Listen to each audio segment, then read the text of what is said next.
Kahit nadamtoy Pungsa siyang mango Inadamtoy ng luwan Lắm ít ôm nó lâu Lưng măng cao lại Tâu ban Cái tao chỉ không dám mơ Xiên mà bán ra Giờ lắm của tôi cái hóng lên Hay na bêu Cây nông tuần pi Mô xiên mà bán ra lên Giờ lắm của tôi cái hóng lên Tâu ba Hông phát in Lung kim loa dấu in Lắm em đây hiện ta Cái thương cái tao na ô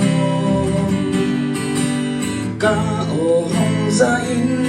mơ Ca kỳ cơ đặt tên Tâu ban Một vã lại tràn quan Mơ xiên mà bán ra liền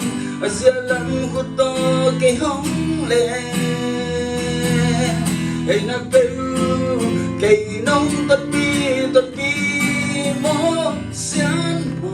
bán ra liền Của tôi cái hóng lên ký ghê Tâu ba Hông phát in Lung nhìn loa dấu in Lắm em đây hiện ta Cái thương cái tao na ô Ca ô hông ra in Ca kỳ cô na tê Tâu ba Một vã lại tràn quan Mô xiên mà bán ra liền Giờ lắm của tôi cái hóng lên Cây na bêu Cây nông tuần pi Mô xiên mà bán ra liền Của tôi cái hóng lên ký ghê Tâu ba Hông phát in